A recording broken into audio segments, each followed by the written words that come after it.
anyway, Dan and Benny in the Ring is a podcast that everybody ought to listen to. As a matter of fact, I'm going to have Hotchkiss Featherbottom put it on my playlist because I don't know how to work that shit. But guys, in all seriousness, keep doing what you're doing.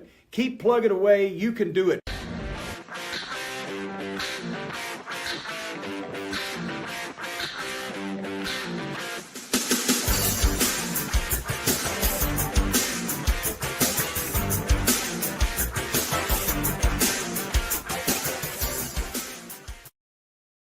Hello, friends, and welcome to another edition of Dan and Benny in the Ring. I'm Dan Spasciano, joined as always by the playa himself, Benny Scala. Benny, how you doing, buddy? Dan, another 4th of July in the books, and I still have 10 fingers. But, of course, I am the playa, and much more known for my fireworks inside the home, if you know what I mean.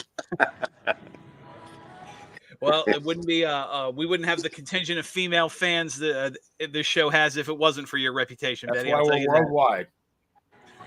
You know, we always love we say it every week, Benny. We love the good stories. We got a lot of good stories tonight. So, you know, we're going to jump right into it. I'm even going to, I'll tell you what, just because we celebrated the 4th and everything's going well, Benny, I'm going to skip the baseball references by reminding you who's in first place in the East right now. Okay. We're going to jump right into introducing the guests. Why don't you tell everybody who's joining us this evening, Benny? Let me check for some sharp objects here. No, I don't have any. Well, Dan, our guest was actually one of my favorite wrestlers of the early 90s. Now, a recurring theme on our show, and one of the things I like about our show is that there's so much more to our guest than what you saw in the ring, and we try to bring that out. And our guest tonight is a perfect example of that. A college athlete, coach, athletic administrator, as well as Kevin Sullivan's kid brother. And I'm most happy to welcome Dave Sullivan to Dan and Benny in the Ring. Dave, welcome, sir. Thank you very much. It's good to be here, guys, with you. Awesome. Thank you. Well, we appreciate having you. I know Benny and I have been talking about this for weeks now. We've been really looking forward to this. I want to jump right into it. We've got kind of the same question we always start with because everybody's got a different story, and we always love the origin. So I'm gonna ask, when did the wrestling bug first bite you? Was it a family, friend? What got you interested in wrestling? Okay, when we were young, Omaha. I grew up. We were in Denver, and then we moved to Omaha. And in that territory back in the days when I was growing up, it was big AWA. Vern Gagne, Hardy Race, gosh dang it. A guy from Omaha that wrestled in Nebraska, Baron von Raschke, a guy that who passed away here a little bit ago with diabetics and lost his leg because he's diabetic. Mad Dog Vachon. So you kind of grew up with all those guys, and you always had an interest. But I played football, and I graduated, and I became a GA at UNO for Sandy Buddha, and then I went up to St. Cloud as an assistant coach for Noel Martin. And we had an event up there at the arena there in St. Cloud for the AWA as a fundraiser. So I met Andre the Giant, which the first time you ever see that guy, it just totally memorizes you. I mean, he's such a freak of nature and a wonderful guy. And they had Jesse the Body there. They had Ken Patera. The Bees were there. I mean, it was a big, at that time, it was a big AWA event. We sold it out, which is about 6,000 people there.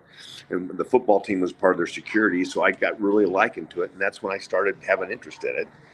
And then when I moved down to Washburn as the offensive coordinator, I got introduced to Hardy Race and Bob Geigel. And that's who kind of started training me. Them and Lynn Grappler was their booker at the time. And so he started training me and everything. And that's when I started the sport as far as getting involved with it. Nice. So kind of just went segued into my next question. So you played football, college football. It was the University of Omaha Mavericks, correct? Correct. And you played a little bit in the USFL. Also did some college coaching, both at Omaha and Washburn University in Topeka, Kansas. Right. How did you get involved in coaching? Well, my father was a former player. He played with the Colts and Broncos. And then he's one of the reasons we moved to Omaha, because he took the defensive coordinator job for Al Caniglia there at UNO at the time. And that's what brought us to Omaha. So I've always been in football. I wrestled amateurly too, and so I grew up wrestling and playing football. And so we were always involved in football. Then I came back after I graduated, and after the USFL kind of went defunct, I came back and Sandy hired me as the strength coach there and in the graduate assistant position, so I could start on my master's, and that's kind of how I got started in coaching. Did you enjoy it? Yeah, I did. I mean, I still today. I mean, today I still work out at the high school. Miller West part time as the ninth grade offensive and defensive line coach. So I like working with kids and helping them. I imagine that's why I always enjoyed wrestling, because I always enjoyed entertaining the people, you know, and so let me, as long as you've been in coaching, is there a difference between when you and the athletes themselves, as far as their attitude, discipline, etc., from when you started coaching until say now? Oh, I mean, when we were, I mean, we'd run through the walls. You know, we'd do anything. I mean, back then, guys, we had one water break. The other time, it's, you know, we'd be out there and it would be hotter. That sun be rising off that turf. And our second water break is we'd run by a fire hose as the dang trainer washed us off like cattle. We ran by the fire hose to get the good hose there. You know, you would do that today, they'd look at you like you're nuts, you know. But that's how we grew up tough back then, you know. I mean, I never gave it a second thought, right? Yeah, I mean, it was just part. I mean, because our dads grew up tough, so we had to grow up tough. Yeah. You know, today. Oh, I mean, nothing against the kids today. I think they're all very smart, but they're also very soft overall. You know, because they just not all kids. Some kids have to go through the hard way, and they're tough as nails. But overall, yeah, kids don't have it like we all did growing up. I mean, we were in the back of trucks. I remember we'd get in the back of the truck, all of us in the dock, and my dad would drive crazy. We'd roll back and forth. Today, you'd get arrested for that. Right. No, but everybody did it back then. Yeah, I remember that too. I did it more than once. Yeah. What, out of curiosity, when did your dad play for the Colts and the Broncos, and what position did he play? He was a defensive end, and he was drafted. Okay. He was drafted by 1956 by Weeb Eubank with the same draft as Lenny Moore, so he got a chance to play with Johnny Unitas and all that guy and everything like that. And so he was with those great teams. The Colts, we won the championships in '58, and then then Weeb let him go, because back then the rosters were only 33. So Dad not only backed up Gino Marchetti, he backed up the center on offense too, because they only had 33 guys. And then he went to the Broncos, and then he started playing there with them when they first started out as AFL. Yeah, the old AFL. Wow. And that's what moved us to Denver. Wow. Nice. I always say about the most impressive football stat I've ever seen is Sammy Baugh had a game where he played quarterback and safety. He threw 4 touchdown passes and caught 4 interceptions in the same game. And also punted and kicked too. Yes. Yeah, they were, and we talked about it before on the show, Benny. You might get someone like a Johnny Unitas or a Bart Starr that makes enough, but 90% of that team had off-season jobs, you know, because that was you were getting pittance, you know. Right. Dad made his first year made more at the steel mill there in Baltimore than they did for the Colts. Gino. Well, I got to throw the baseball reference in there. You know, Yogi Berra back in the day. If Yogi did, which almost never happened. If the Yankees didn't make the World Series, then he and Joe Garagiola worked at Sears in the lawnmower department to make ends meet in the off season. Yeah, that's what Dad Gino Marchetti got Dad a job at the steel mill, and he couldn't believe it. He made more that year than he did for the Colts. Wow, boy, if things changed. Yeah, that's crazy. You know, that's why they were tough though. But they played the game back then because they loved it. Oh yeah. And same thing in baseball. The same thing. They played it because they loved being out there. Oh yeah, absolutely. Yeah, that's funny. I remember watching Howie Long on Fox Sports. He was talking to his son who had just signed I think it was like a $128 million extension, and he's like, you know, the most money I ever made, and this was in the early '80s, like playing for the Raiders. He was getting $70,000 a year and was considered one of the top paid defensive players in the league. Yes, I mean, you look at those great teams the Steelers had and the Raiders back in those days, right? They were two of the main teams. Yeah, I think Bradshaw was the highest paid guy between him and Stabler, and they were only $250 a year. Yeah. What I don't even want to think about what the NFL minimum is now. Well, I remember it was like $600,000, I think. Was 1964 when Joe Namath signed with He the was Jets. the first one. Yeah, $400,000 contract, and people they couldn't even wrap their arms around that kind of money. Like, geez, guys make that in a single quarter probably now. I know. It shocked the whole NFL when they Yeah. did. Yeah. Oh yeah, it was a big deal. That's kind of what brought the two together. Really, was Joe had a lot to do with it. That's crazy. I know it. I mean, look at Benny loves dropping the baseball references. Look at Shohei Ohtani out in Los Angeles. 72 million a year. What the hell? You know, it's incredible what they're making. And he bets it all on soccer. Yes.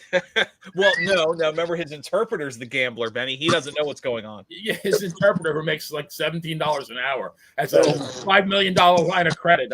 I'm a good numbers guy. I can't figure that one out. Maybe I have to call Scott Steiner. He'll have to help me with the math. Yeah. 66 and 2/3% chance of that contract. Exactly. Yeah. Crooked. Yeah. Yeah. No shit. No question. That's funny. Well, kind of bouncing around. We want to get into more of the wrestling, but apparently there's a great story tied to this. Your wrestling career was sparked when you met a wrestling legend at a high school wrestling tournament. Yeah. Can you kind of tell us about that encounter and then how that led to your training? I met Harley there, and he was there and his son was wrestling. You see him a lot on stuff. He's a great kid. He was young back then. He was little. And, is that Leland or Justin? What is the youngest one's name? I think Leland, maybe. Yeah, I think it was Justin. Okay. And I was there. My kid was my oldest was wrestling, and met him there and just started talking to him. He gave me Bob Geigel's number and Lynn Denton, and I called him and started training. And he talked to me, and when we were in the WCW together, that's who I always rode with because I had a ton of respect for that man. And he'd always smoke a cigarette, and he'd blow it away from me. He'd go, "Kid, here's the story." He'd always tell you. I was always a kid to him, which always made me feel good. But I had a ton of respect for him. I had a ton of respect for Bob Geigel and Denton, all those guys. They were tough-nosed people, but they were good people. So Dave, was Harley Race? I mean, when people say who is the toughest guy of all time, shoot style. He's one of them. His name comes up in every conversation. Yeah, he's one of them.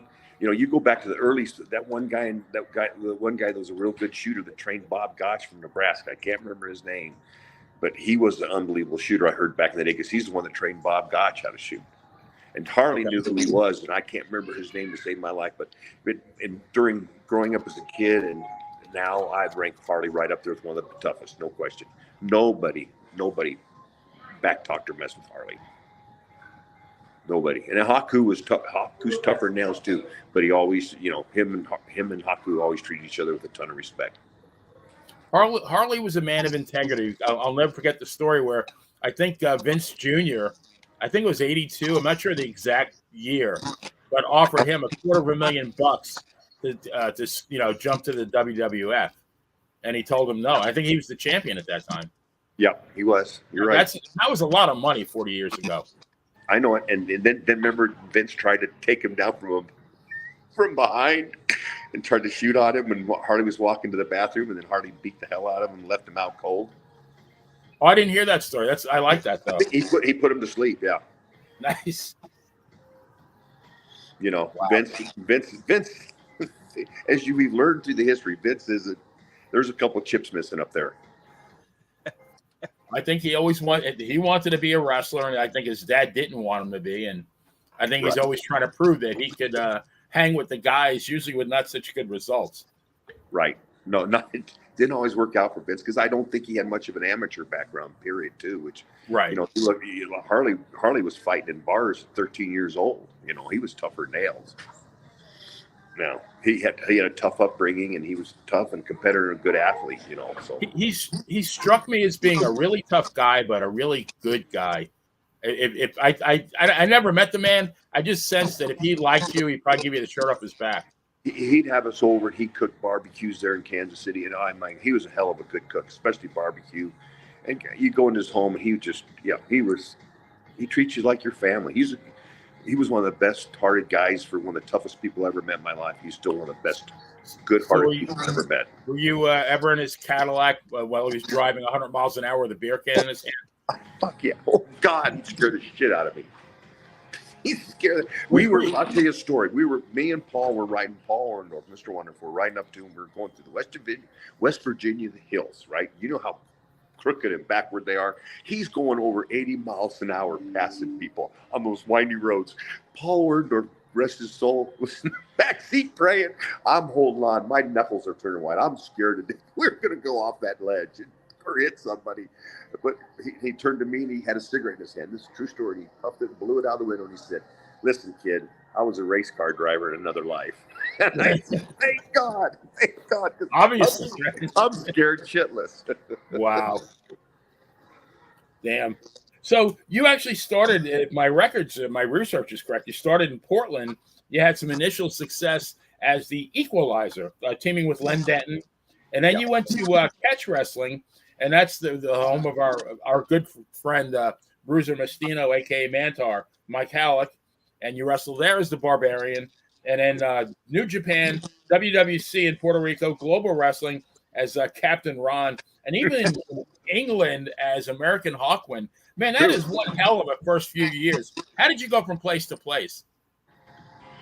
South Africa, too, is over there, too. So, I mean, they would just once the guy that kind of helped me get started with that was Van Vader. He made a call to Otto Vance. Really? Okay, interesting. Yeah, Otto Vance about me. And then after I started traveling because I went to Baba, too, and wrestled over there. I mean, when New Japan I wrestled a couple other Japan organizations over there. So, I mean, yeah, once that got started, once Van Vader got me started, I started traveling all over and wrestling everywhere. I mean, and at that time, if you remember, Dallas, Global, and the Pacific Northwest there with Don Owens were really the last two territories because Vince had bought them all out. Yeah, Portland was one of the last to go under. Yeah, it was. It was part of the NWA, but it was one of the last ones. And then it kind of started. Yeah, when the NWA got bought by Ted and they went to WCW, then Northwest started going. Plus Don was getting older too and stuff, and he's a big time rancher there in Oregon. So I mean, it was just time before that. Yeah, and Vince took his good guys and would beat them, and then it would just kill the territory. Vince was ruthless. Yeah. I don't know. I always get in my soapbox when people say Vince McMahon made wrestling better. To me, he made it better. I would argue that with you, brother. He made it better for himself because you had 30 different territories with 30 different TV shows with 30 different rosters of men making a good living. And, once he consolidated everything, instead of having maybe 2,000 people making a good living being professional wrestlers, well, now you had 150. So how is that better? And as fans, I always use the Florida territory, even though I grew up in Long Island, New York, but I lived down here right outside of Tampa. Back in the late 70s, we had Bugsy McGraw and we've had Steve Kern. Back in those days, I mean, there was a loop that, there was wrestling every night in Florida. I mean, every Tuesday night, I think, at the Homer Hesterly. So if you're a diehard fan, you're going every Tuesday night. So you went 52 times a year. Now, if I want to go see the WWE, they're here maybe twice a year. So I don't know if it's better for anybody. And that's been your big city, and I think that's why all these independents have sprung up all over the United States is because people want to go not just once every 2 years and watch wrestling. Well, because there's a lot of successful independents out there through the whole country. Right. I think wrestling was meant to be smaller. Like Memphis. Use that as another example where, the Mid-South Coliseum every Monday night. I guarantee you when Bill Dundee or Lawler walked down the aisle, there was the same faces in those seats every Monday night. It got to be like you kind of almost knew each other. Right. There was an intimacy between the wrestler and the fans, and that's way gone now. And I think that's a shame. I think that's why these independents you see when you go to those people that are there are the people you're talking about are going to those. You know what I'm saying? I mean, I don't think because they want that intimacy with the fans, and you don't get it with the WWE. No, you're paying like outrageous prices. You're sitting in a gazillion miles away. Right. You used to be able to flick Lawler in the ear, and now you're not getting within a mile of these guys. Right. Well, Rowdy Piper, he told me that, he had so much heat down there in the Georgian territory that's why he started wearing that dang jacket, the leather jacket, so people would bring razor blades and stuff to the ring and try to cut the back of his arms as he'd walk in the ring or leave the ring. So he started wearing that leather jacket for that reason. But that was because he got over so much as a heel down there that they hated him. Yeah. But you know what? We always say when it was real. Yeah. You know? Sorry, Dan, for the rant. How many guests through the through the years, Benny, have we had that have told stories about getting knives pulled on them and tires slashed and Jimmy Valiant said there was not one car he owned as a heel that was not vandalized. No, I mean, honestly, if you were a heel, you wanted to get an old clunker that could get you town to town because it would get keyed. Like you said, you always kept an extra couple tires in the damn trunk because you'd come out and leave. Yeah, exactly. Oh, yeah. If you were babyface, you could drive a nicer car. But if you were heel driving a nice car, you'd come out and it would be wrecked. You're absolutely right. That's a true story. I still think I've mentioned it on the show before. I still think to the story. I was at one of the anniversary shows for the Midnight Express, and Jim Cornette and they were all on stage, and he was telling the story. They were traveling through Louisville, and they ended up getting a police escort, like between that and then when they were in the Carolinas. And he's like, the first time we got a police escort because of how bad how much heat the Midnight Express has, they came out at the end of the night and the police cruiser had been vandalized and tires slashed because the fans figured out which cop car that brought the Midnight Express to the show. Oh, fans were fans. Yes, it was. Yeah, and then Vince exposed the business, would hurt it. I think hurt it a little bit too, because then everybody knows now. Everybody thought a little bit, but they didn't know for sure. Then Vince exposed. I mean, Vince did everything he could to kill the territories and make him just a big show. And it's just the corporate world. It's good for a few people, but it's not good for everybody. So Dave, of the places that I just mentioned, did you have a favorite of the territories of the places you worked? Because I did some stuff for Memphis for Lawler's down there too. So I mean, I enjoyed that territory. The people, and I never had a chance to work to Florida, but Kevin would tell me stories down there all the time and about because he was a booker down there and he wrestled down there a ton. But people, like you said, in Florida were crazy and into it, and Georgia they were too. And I think and the PNW the Midwest is. I mean, the Western culture, they're not as violent as the South, but they would still, yeah. When we were heels, I drove an old piece of junk. Grappler had a nice Pathfinder, and we came out one time and the tires were slit, and his nice Pathfinder was just teed up, and we're like going, what the hell? That's the last time we drove that there, I can tell you that, as long as we were heels. Now, Dave, were you a heel in Puerto Rico? Because those fans were really crazy. I tell you what, I roomed with Dick Murdoch.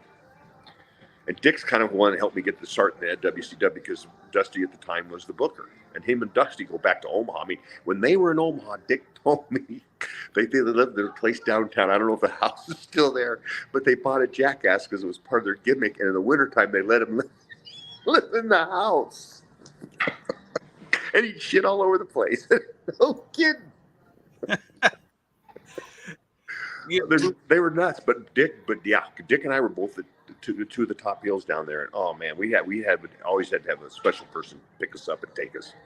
That guy was a character. Oh my God, he's true old school wrestler. I mean, from Texas, yeah, he fit the whole bill, no question. That was actually going to be my next question because we were bouncing through your career. It would have been about 93, and you get the call, like, kind of expand a little bit on you said they brought you in. Like, what was that conversation to bring you into WCW? Well, Dick said that Dusty called me, wanted to know about me, and so give him a call. So I called Dusty, and I think Greg Gagne, because I called the booking office. And I ended up Greg Gagne ends up talking to me instead of Dusty, and he says, "Listen, we want to bring you in this spot." And we talked about a little bit what I want me to do. It'll fit your gimmick. We'll keep you as the equalizer right now, even though down there in Puerto Rico, I think it was equalizer down there too. And so I went up to Atlanta and then started working with doggone Rick Rude, bless his soul. And he kind of took me around. We went all over the territory, all over that where we had shows and stuff, and worked with Rick and did stuff with him. So I got to be really good friends with Rick and his family. And it was a good way to get introduced into the WCW, to be honest with you. Did you also work with Paul Orndorff? Yeah. Oh yeah. When I was traveling with Dusty, we drove a lot with Harley. Paul and I did, because we never had to drive. We could just rest because Harley wouldn't let us drive because we drive too slow. He goes, "I ain't letting Paul drive. He's too damn slow. You're slow. You're doing Paul drives too slow. Just sit in the seat and ride along." So we rode a lot with him, and Paul and I were tagging. Yeah, Paul was, I was very fortunate when I first started the WCW because I had a great guy like Harley there, and then I was with Paul and Rick, and they really helped me get comfortable in that organization. They're great. They were great people. I heard Paul was very fastidious about making sure he got to the gym every day and he watched everything he ate, because he did. I mean, he had a physique for was way ahead of his time. Oh, he did, and Rick Rude did too. But he did. Oh yeah, oh absolutely. Rick Rude would befuddle Paul. We'd be sitting there, and Paul would have each little dish planned out calorie-wise to the micro. Back before they even did the micros. And Rick would come in, eat a steak. One time, he took a piece of butter and ate the whole butter. And look, it ain't gonna affect my abs. See, he'd stand up, and Paul Orndorff would just go, "How the hell does he do that?" But yeah, Rick ate terrible, and he looked awesome all the time. He had negative body fat, Rick Rude. Oh, we could. That's what everybody, like Chris Benoit, all of us would sit there. He didn't have a 6-pack. He had like a case. He had a 24-pack. He did. And we'd all sit there. We'd all laugh because they'd all watch everything they'd eat. And Rick would buy a huge T-bone. He'd eat the fat, eat the butter, potato, and still look like he was Greek god. Looked like he was Greek god. One hell of a metabolism. Oh yeah. No, that's what we all said. Yeah. Wow. We had some road stories in interviews we've done on the show through the years, guys talking about, this is back in those days when that meant a lot. It wouldn't take much to go to a diner and see some of these guys put down $100 worth of food, back when that was 5 or 6 plates of eggs and steak and chicken. And you just keep bringing me food until I tell you to stop, lady. Yeah, that's true. Because we ate at the Waffle House a ton at nighttime. Because, we'd go out after the show, right? And then about 2 or 3 in the morning, now our boys, Tully and Arn would go to that taco place and get 6-pack and a pound, and go back and go back to the hotel. But most of us would go to the Waffle House. And the fans would all be there. We'd be at the Waffle House drinking. And like you said, we'd get chicken and eggs and everything else before we go to bed. And we'd eat. And we'd roll into bed and go to bed. And next morning we'd go to the gym. But Rick would eat worse than anybody. And he'd still look like he did. Did you still at that time have to observe kayfabe as far as eating with all the heels eating together? Yeah. Okay. We never tried to be around the baby faces even back then. Yeah. We tried to kayfabe it, yes.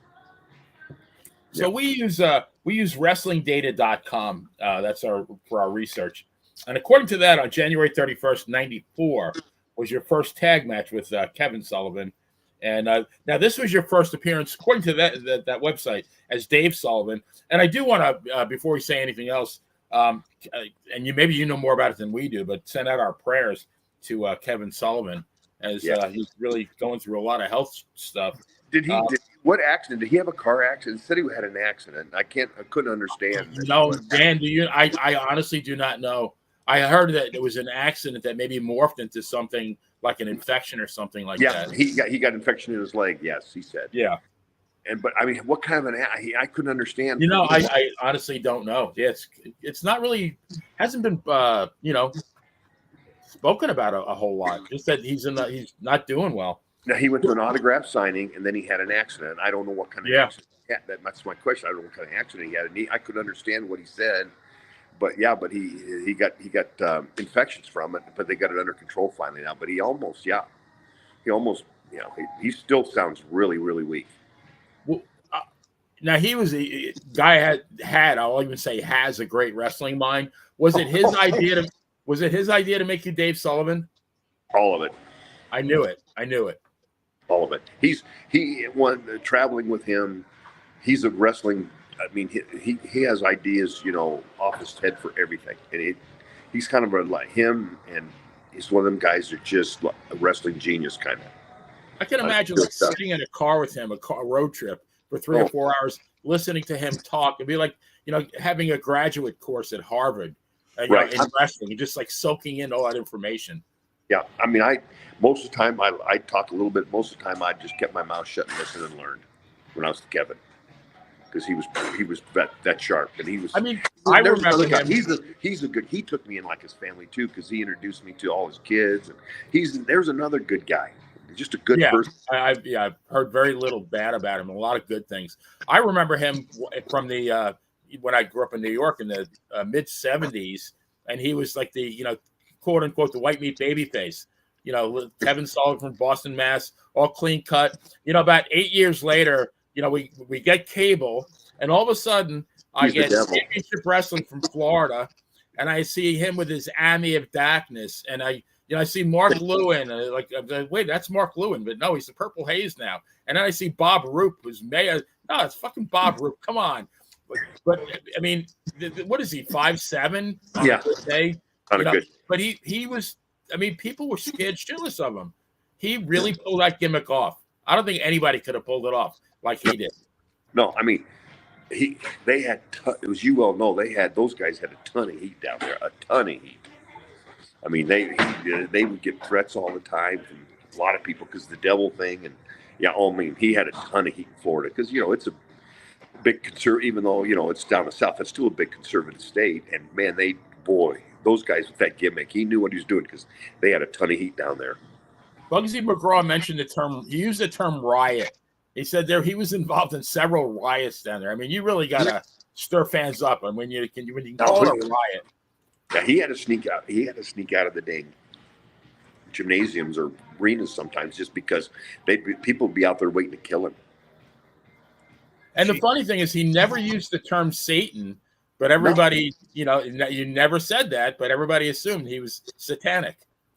I know it, and he never used it, but they put him as Satan. Yeah, I know, and that's he. But he said the same thing you did. He never used it.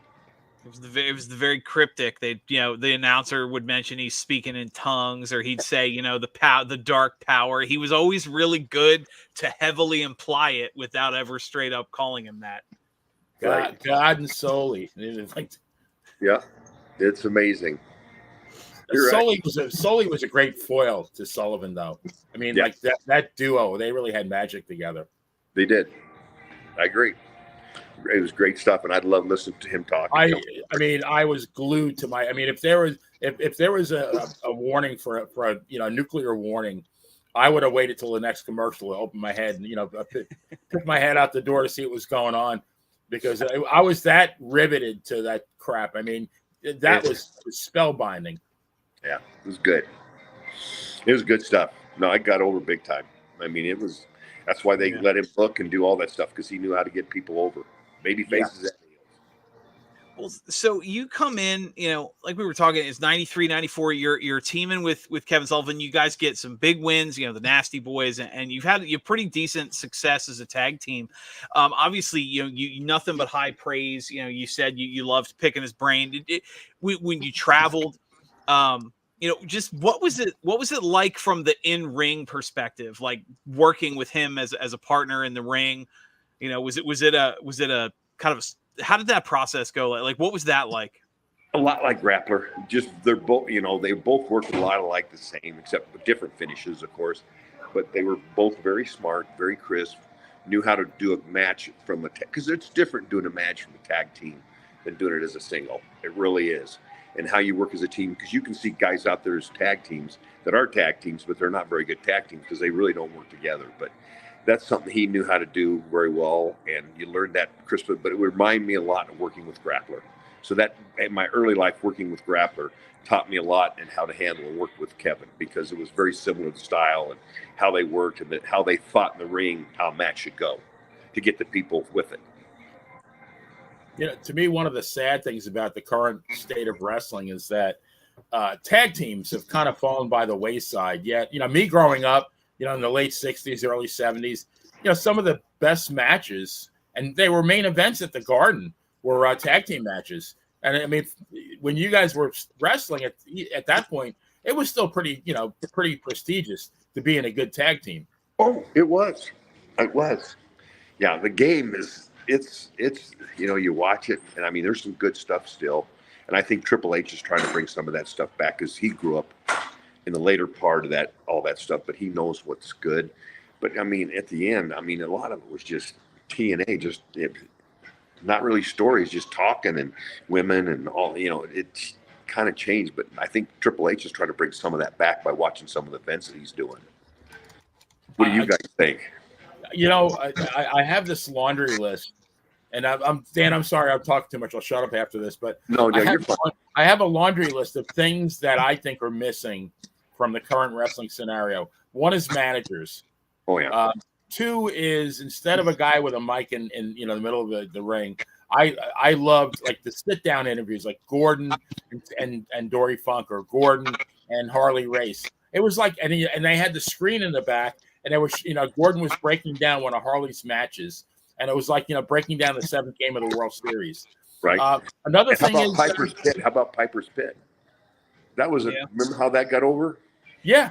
That's always been my real, I mean, other than some of the in-ring competition, that's been one of my biggest grievances since the start of AEW, is they specifically bring Tony Schiavone in as the ring interviewer, and every ring interview he does, he starts to ask the first question, they snatch the microphone from him, and he just stands in the corner looking useless, and then they hand the microphone back to him and leave the ring, and it's like, it doesn't feel like an interview spot. No. If you're going to do, like Benny said, I loved the old school. I mean, how many hours did I spend watching, like the old WWF used to do the great talk shows, the Bobby Heenan and Vince, and, and it was, just that style, some of the big moments that came from ringside, Zbyszko and Bruno, some of the great moments that came from ringside interviews that were structured interviews, like I hate to use the word real, but like you'd see on a real sports show. That's somebody in the dugout talking to the coach, on the sideline talking to the quarterback. It just adds that level of sport that's really missing today. I agree. Even that part was always big. I mean, all the things you said, Piper's Pit, all that stuff it got over because you put the situation like a sports type thing, an interview. I mean, that part's missing completely. It's just it's all promos now. Just guy doing a promo. That's all it is. I tell you what, Dave. You grew up in the AWA territory. I grew up in New York, like I said, but I'll do it like probably once a week. I'll go back and I'll watch Mean Gene interview Bobby Heenan and Bockwinkel. Those interviews are absolutely classic. I could listen to those all day. You know where Gene's from, don't you? Robbinsdale, isn't he? No, but he's from Nebraska. Oh, he is? Okay. No, I shouldn't say he's from Robbinsdale, but he got his start in Omaha. Okay. The radio. He was in the radio business in Omaha, Nebraska. Yeah. And that's where they found him. But you can't beat those interviews. Oh, I mean, Gene was a natural at it. And Heenan and Bockwinkel, man, what a team they were. Holy crap. They were good. I mean, and I got an interview with him in the WCW, and he was a great interview. I mean, he was great. I mean, Gene. I mean, that whole thing's missing, buddy. All that stuff, what you just said, is missing in wrestling. I mean, now it's just a guy doing a promo or a girl doing a promo, no interview. No. And the other thing none of that stuff. No sport. It doesn't have a sports look. It's all entertainment now.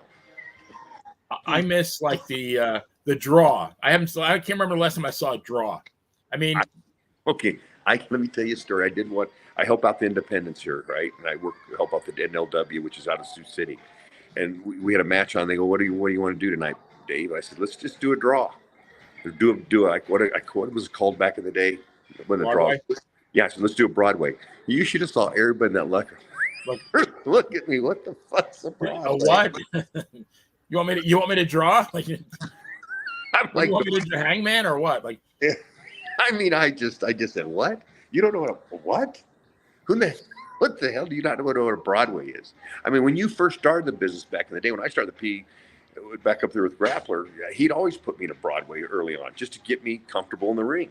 Mm-hmm. I mean, you're going the time limit. I mean, you'd have these 70s. You'd easily have these 30, 45-minute matches. I mean, you look at some of the old cards that float around, and they're, we're at the Omaha whatever center, the this Coliseum, this auditorium, And it's, it might be a 3-hour show and there's 6 people on the card. You might have a couple singles matches and then maybe a battle royal or a tag match at the end. But that's because every match that night's going to be 20 to 45 minutes. Right. And that was what fans expected. And those were, those could be more gripping than some of the stuff today. Yeah, I think, I'm going to say I think sometimes, don't you think that's why these independents have sprung up all over the place? Because people want to go back to that. They're tired of just seeing what they're seeing on TV all the time. I mean, to me, it's hard to believe now, watching wrestling now, but, Bruno once wrestled Gorilla Monsoon. I think it was to a 95-minute draw at the Garden. And I bet you that the number of boring chants were 0. Probably not, no, because those guys were very entertaining and they knew how to work them. Yeah. Right. Ric Flair, in his day, worked a ton of Broadways. He'd come in, remember when he was NWA champ, he'd come into the territory, whatever territory he was part of then, because Bob Geigel was the head of the NWA, and he'd come in as the overall champion, but he'd always take that champion to a Broadway to get the territory over more. And it usually was, like you said, it was around 60-minute Broadway. That is, I mean, and you think about it, it's so simple, but it's brilliant. Like Flair goes into, I don't know, let's say Portland. He doing it to Memphis, right? Right. Wrestles Lawler, who's the Southern champion, because he'd always wrestled the regional champion. That's what he did. He did a draw, and then now you got your local champion. Man, he went the limit with the world champion. Bingo. So, and then he Flair moves on to the next territory to do the same thing with another territory, their champion. It's just brilliant. It was to keep all the territories strong. Yeah, and then we have an overall world champion. Yeah, but he would never beat him. He might get DQ'd once in a while, but most of the time he took him Broadway to get him over. Right. Yeah, just crazy. Well, go ahead, Dan. Sorry. No, I was going to say, Benny, I know you're next up on the question, but let's take a moment. We're real active in the conversations today. Take a sec, give a shout out to the chat here. Got a lot of good familiar faces, but a lot of talking today. So, well, we have a face that I haven't seen here in a while. Our very good friend Javier Oist, great guy, great writer. So welcome, Javier. We got RJ, we got Jason, we got the Playmate, we got Foxhole Willie. Who else do we got? Mark. We got Mark. Mark. We got. Let me try to scroll here. My scroller's not working that well. You better give a shout out to the boss too. And Monty, of course. Yes, got to pull an Eddie Haskell. Hello, Monty. Jason, and that's the Playmate, like I said. Yeah, we got a lively crowd. I want to, we mentioned before we started recording, Dave, that the chat might get a little involved. Javier brought up a good point that and I want you to get your thoughts on this because you kind of mentioned some of the sports-based. He says the current product needs refs who actually have authority to give the match a more realistic feel. What do you think about that? Where a lot of matches you'll watch on TV today, the refs are just glorified extras. That's one thing that I think's changed a ton. I mean, back in the day, and you guys probably know this too, you've been around it. You'd just have a couple high spots that you'd want to do, and then the heel ran the ring. He felt the crowd. He ran the match. Nobody does that anymore. It was called in the ring. About 80% of the match back in the day was called in the ring. You had a couple. You knew what the babyface wanted to do to get people to pop. You set that up in your own way and what your gimmick was, and none of that's done today. It looks like high spot heaven. Well, and again, going back to my, what I said earlier, when I went to a show, I went to see guys fight. Now people go to be entertained. So, the high spot that tickles their entertainment bone. Whereas, back in the day, like a Dick the Bruiser or Mad Dog Vachon, they were going to draw heat, and it wasn't through a high spot. It was through, the fact that they were beating the shit out of somebody. And then they would put those high spots to get the crowd to come up. Yeah. Right. Get them with the rocker. Yeah, I know. They were almost like maestros, like, just working the crowd up, slowly and just at the right time. It made them pop. They'd listen to the crowd. They'd hear the crowd. They knew how to move. And then if you get a crowd where you get more of a heel crowd, they change up the match then too. And you just have to listen. I mean, yeah, that art is gone. You don't see that art anymore hardly at all. You mentioned Ric Flair, and I don't know if this is right or not, but again, using our WrestlingData.com, on WCW Saturday night, September 25th, 1994, Dave Sullivan defeated Ric Flair by DQ. Yeah. Is that correct? Correct. What was it like? And I'm sure you've been asked this a million. What was it like wrestling Flair? I'm going to be honest. He's, you know Dave Finlay too, right? Fit Finlay? Yes, yeah. I worked a lot with him in Europe, and those two guys were probably the easiest guys to work with. I mean, they were so good at it that you didn't have to work very hard. You just went out and listened and did what you're supposed to do, and got into it with the fans and with him, and it was a night off. They were really just that easy to work with. Not a lot of thinking. You mentioned when you're not thinking, you work better. Yeah, no, I agree. Dave Finlay, I see if Dave Finlay was in the States in the 70s during the territory days, I think he would have won a bucket load of regional championships. Oh, you would have, no question. He was a great worker. Great worker. Yeah, I mean, by the time he came to WCW, I think they brought him as the Belfast Brawler. Right. And he was feuding with Regal, right? Right. And after that, then he was Finlay in WWE, but by then he was like probably pushing 50. Still in great shape and still a good worker, though. Oh, no question. No question. Great worker. Great. Yeah. He's a natural. Just very, and I think he grew on. Rick didn't. Rick learned through Gagne and went through that training camp before he got real good. But Dave's dad wrestled too. He wrestled over in Britain and Ireland, all those places. So Dave grew up in it, and he really understood the business. Don't forget, Benny, he had the TV title run in his feud. He kind of got caught up in that feud with Booker and Chris Benoit, and then his successful tagging with Dave Taylor at the end of WCW there. Yeah, and of course, Finley's been pretty much single-handedly credited with revitalizing women's wrestling. A lot of the big names that worked with him, Becky Lynch and Charlotte and all have basically said that he's the one who took the women aside and treated them seriously and said, look, if you want to, you have to, I don't want to sound, like you're splitting the genders there, but basically in order to survive on the roster, you're going to have to start learning how to wrestle like men. Yep. And they got away from the divas slap fights into the Rhea and Charlotte having the best match at Mania 2 years in a row. Right, that's all him. That's no question. You're right. He's a great teacher. He really understands the game.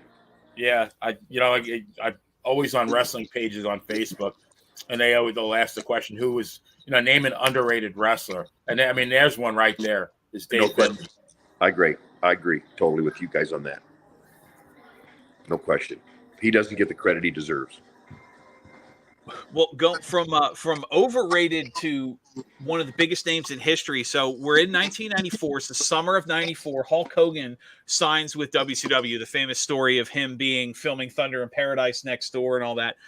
Exactly. At this point, Dave Sullivan is a huge Hulkamaniac, and Kevin Sullivan feels the same way about Hulk as Benny does about pineapples on pizza or about how the Yankees are playing right now. And you really become a very over face in the company here. You wrestle a number of tags with Hogan and Sting. You're in addition, there's numerous matches with Kevin. So this is really kind of I don't want to say a peak period, but this is you're one of the big names at the time. Right. But I wanted, because this is the part where you and Kevin would start splitting storyline wise. Unless I'm missing something or we're missing something, because Benny mentions the research, you never lost a match to Kevin. Is that correct?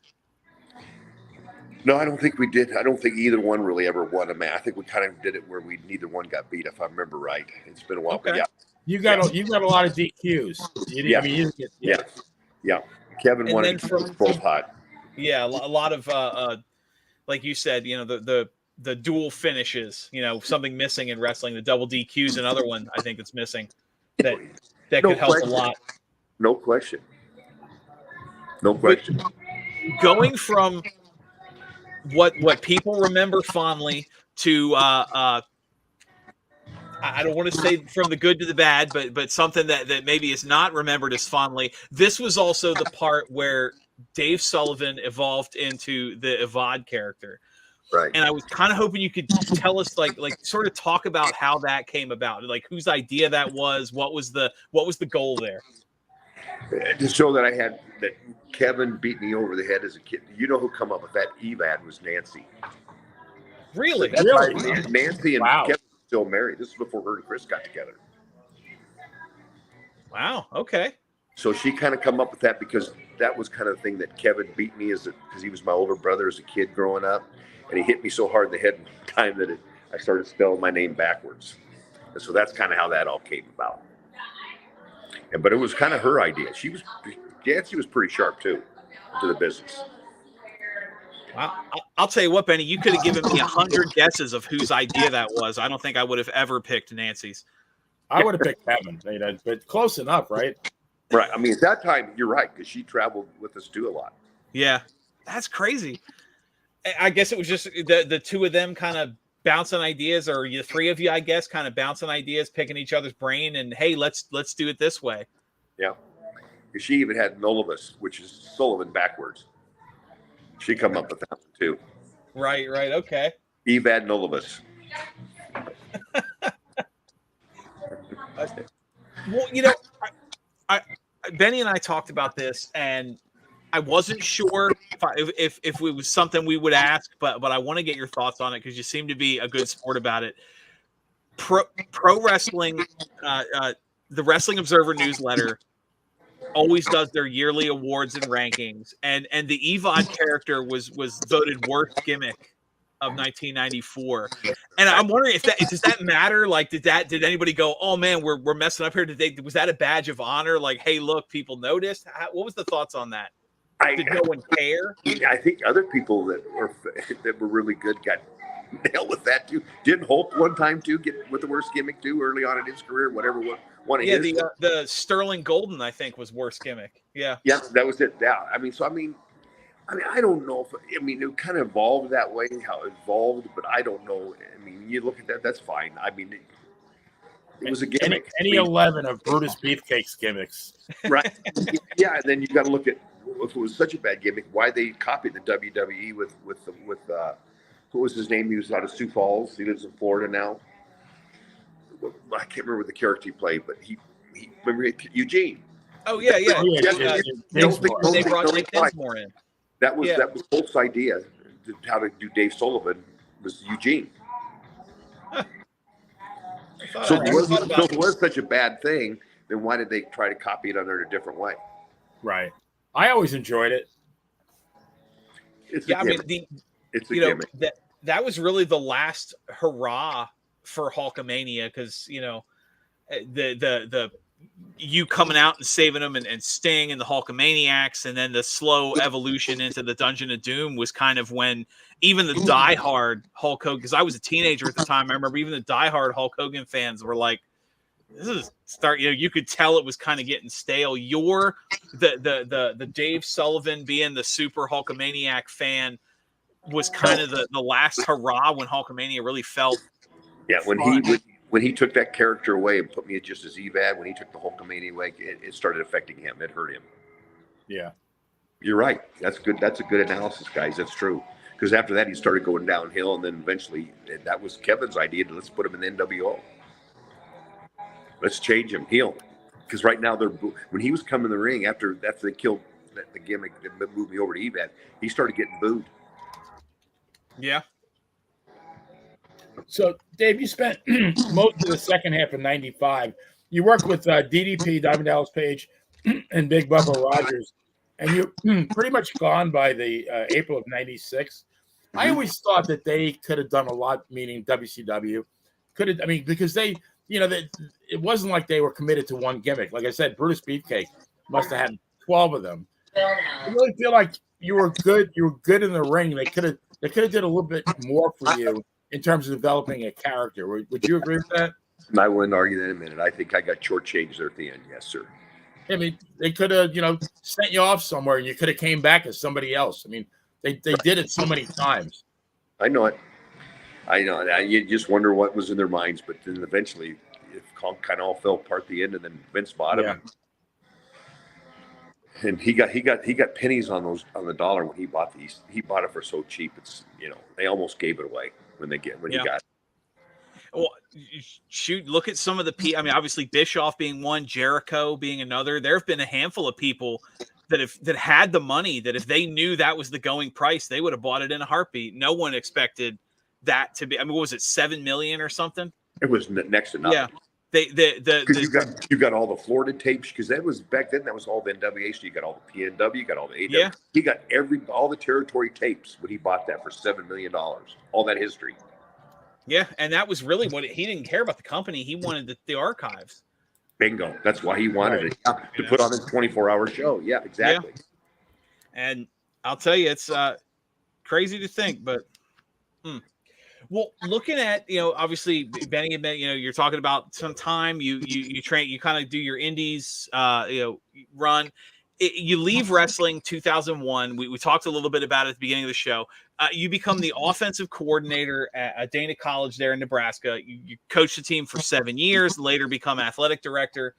I mean, I know you came from football, but that's quite the change in careers. What was that transition going from the wrestling life to the? I mean, obviously, I'm not saying football's not busy, but the full-time wrestling life to the full-time football life. What was that transition like? It's hard because wrestling, we're up all night most of the time because we do the shows. Unless it's a matinee show on the weekend, we're always on the evening, so we're up late. We get up late, just because that's the lifestyle. And then you go back to where you're in education. You're working at a college, and you're teaching the PE department. You're coaching. You got to go back to normal hours. You're up early. You're meeting at 7:30 before the class starts, and all that stuff. And it's quite the change. So you got to learn to go to bed on time and go to bed at night, so you can get at least some sleep in. Otherwise, it really messes you up. It took me a couple years to get back into that normal life groove, because wrestling's not a normal life groove. It started as in circuses. It's still that when you look at it, you're town to town. It's still part of that type of life. I think it's got away from it now, like you said, because it's all big show and they don't travel as much, which is kind of totally different than we all did. But it's a show life. You're up at night. So I have to believe that some of your athletes, some of your players, had to see you in the wrestling ring. And how did that work?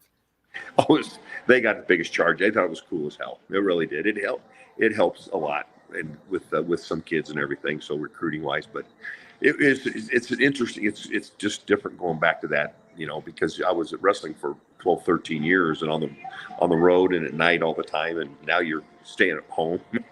Yeah, and living a normal life is totally a change. Right. Well, I want to frame your accomplishments and just have you comment about them. So you played college football, you played a bit of professional football, you coached in some way for 3 different colleges, including 7 years at Dana. You became an athletic administrator, and you actually were inducted into the, if I have this right, Nebraska Wrestling Hall of Fame. Is that correct? Yes, sir. Now, how did that come about? They just contacted me and just said, I went in the same time as Gorgeous George. Think about that. He's from Seward, Nebraska. The guy that really brought wrestling to TV was George Wagner? Yes, is from Seward, Nebraska. So I went in that class with him because Sting's from Nebraska. Sting's family's from Nebraska. He has Nebraska roots. He was born and raised there a bit before he moved to California. There's still a lot of that family that's still here in Omaha. So I went in with Sting and Gorgeous George. So I thought I think our friend, the late Mike Halleck, was also spent time there as well. Mike Halleck, he went in before me, but and so did Paul. So I mean, they went in before me, but I got to go in with Sting and Gorgeous George. Ted DiBiase's in it because he was from Omaha, Nebraska, played at Creighton Prep. So I mean, and he was a football player, athlete, wrestler. So he's coming from the same, but his dad was a pro wrestler, but he still was from a very athletic background. And so Omaha was people don't realize back in the AWA days, Omaha was a great wrestling town. Right after Minneapolis, that's where you actually had title changes in Omaha. Oh yeah, it was big. Because Vern bought it from the Deuce Six, and Deuce Six ran that ran the state of Nebraska, that he bought that. And he got the Geritol thing with it, and all that was part of Omaha. So yeah, it was a big wrestling town. It was. Minneapolis, Omaha, Denver, all of them were big wrestling towns with AWA. They had big territory. Yep. Well, he was the biggest at the time, land wise, because he was in San Francisco too. Right. You had Winnipeg. You know, so you're up in Canada. Yeah. Exactly. That's good stuff. Well, you know, this has been really, I mean, we talk about the stories. We've learned a lot. This has been great stuff. I can't thank you enough for your time.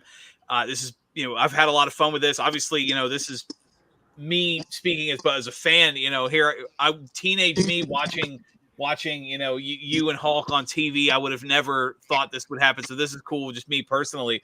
But obviously, you're still involved. There's still a lot of stuff going on. So, kind of a final wrap up. What is Dave Sullivan up to today? And two, where can our fans find you online? Best places on Facebook, to be honest with you, just like you got me. And I'm on Twitter too, as Evad, so you can find me there too. There on Twitter, and also what's the one off Facebook that he owns? Instagram. I'm on Instagram too, as Evad. So you can find me in those three spots. I retired, but I'm still coaching. I work at Lifetime Fitness at the front desk part time, and then I also work with the NWA and the MWA here in Nebraska Independence and helping out, doing helping out. Wow. So it keeps me busy. I'm not, you know, I think because of wrestling, I like staying busy and doing stuff, and I just can't sit at home by myself. So that's a lot of it. I hear you. Absolutely. Great stuff as always.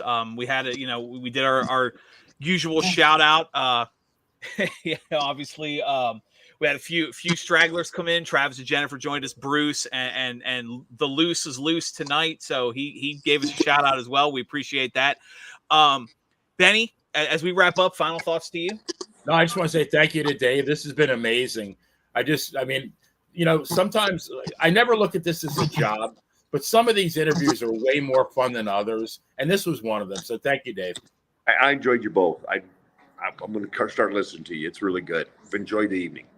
Well, we appreciate it. It's been our pleasure. And Benny's right. This has been a blast. I like, you know, I always like, obviously we love hearing the stories, but I like learning too. And you pulled the curtain back a little bit. I love hearing it. So it's been great stuff. Dan and Benny in the Ring. I mean, we've been doing this a few years now. Anywhere podcasts can be listened to. Obviously, we're live now on our friends Monte The Pharaoh on YouTube. So for Dave Sullivan, for the playa himself, Benny Scala, I'm Dan Sebastiano. Thank you so much for everyone watching live. Have a good night, everyone, and we will see you next time. Have a good night, guys. Thank you.